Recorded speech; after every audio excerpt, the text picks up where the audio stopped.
Welcome, everybody, to Acts chapter 22. Paul speaks to the people. As Paul was about to be brought into the barracks, he said to the tribune, "May I say something to you?" And he said, "Do you know Greek? Are you not the Egyptian, then, who recently stirred a revolt and led 4,000 men of assassins out into the wilderness?" Paul replied, "I am a Jew from Tarsus in Cilicia, a citizen of no obscure city. I beg you, permit me to speak to the people."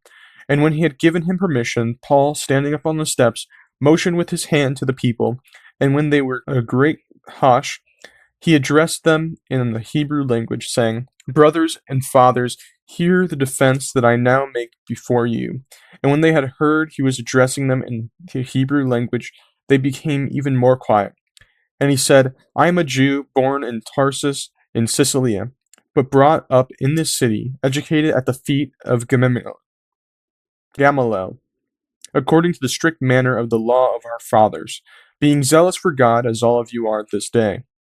I persecuted this way to the death, binding and delivering to prison both men and women, as the high priest and the whole council of elders can bear with me witness. From them I received letters to the brothers, and I journeyed towards Damascus to take those also who were there and bring them in bonds to Jerusalem to be punished.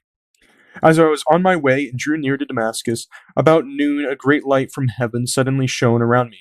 And I fell to the ground, and hearing a voice saying to me, "Saul, why are you persecuting me?" And I answered, "Who are you, Lord?" And he said to me, "I am Jesus of Nazareth, whom you are persecuting." Now those who were with me saw the light, but did not understand the voice of the one who was speaking to me. And I said, "What shall I do, Lord?"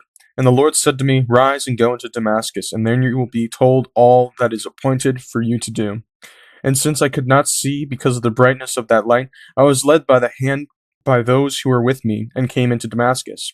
And one Ananias, a devout man according to the law, well spoken of by all the Jews who lived there, came to me, and standing by me said to me, "Brother Saul, receive your sight." And at that very hour received my sight and saw him. And he said, "The God of our fathers appointed you to know his will, to see the righteous one, and to hear a voice from his mouth. For you will bear witness for him to everyone of what you have seen and heard. And now why do you wait? Rise and be baptized and wash away your sins, calling on his name."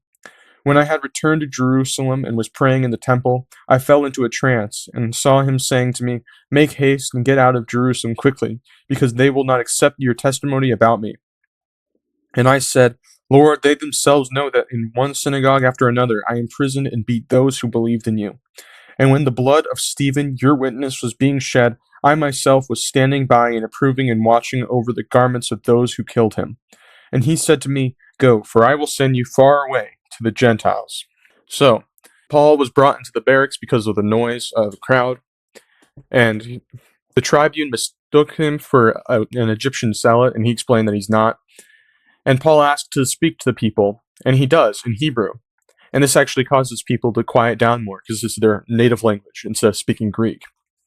And Paul explains his upbringing. He's Jewish and he is a Pharisee, and he has strong faith according to law.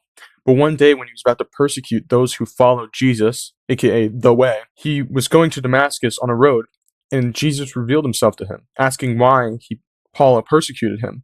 And Paul was blinded and guided into Damascus, where Ananias healed him and told Paul that God wanted Paul to witness to people. Then Ananias instructed Paul to be baptized. Later, when Paul was in Jerusalem and praying, another vision instructed Paul to leave Jerusalem quickly, because people will not accept the testimony that Paul would give to people. And then Jesus explains that it's not the Jews there that he's asking him to go out to, it's the Gentiles. Paul and the Roman tribune. Up to this word they listened to him.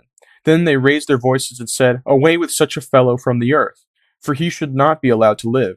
And as they were shouting and throwing off their cloaks and flinging dust into the air, the tribune ordered him to be brought into the barracks, saying that he should be examined by flogging, to find out why they were shouting against him like this. But when they had stretched him out for the whips, Paul said to the centurion who was standing by, "Is it lawful for you to flog a man who is a Roman citizen and uncondemned?" When the centurion heard this, went into the tribune and said to him, "What are we to do?" for this man is a Roman citizen." So the tribune came and said to him, "Tell me, are you a Roman citizen?" And he said, "Yes." The tribune answered, "I bought this citizenship for a large sum." Paul said, "But I am a citizen by birth." So those who were about to examine him withdrew from him immediately. And the tribune also was afraid, for he realized that Paul was a Roman citizen and that he had bound him. So, after hearing the people saying that Paul should be killed and there was a large commotion and dust flown up in the air, they took Paul back into the barracks, where they flogged him for interrogation. But before they flogged him, Paul mentioned that he was a Roman citizen. He was asking, "Is it lawful for you to do this to a Roman citizen?" And everybody's questioning, "Wait, is he?" And finally, the tribune questioned Paul directly, and he is. And then that caused all the people to be afraid. Now, why was this? This was because, as a Roman citizen, you were given certain privileges. Specifically, you have to give a fair trial to them with the exemption from torture and scourging until they are condemned. Now, the tribune was worried because there's a serious punishment if you do something like this. Paul before the council.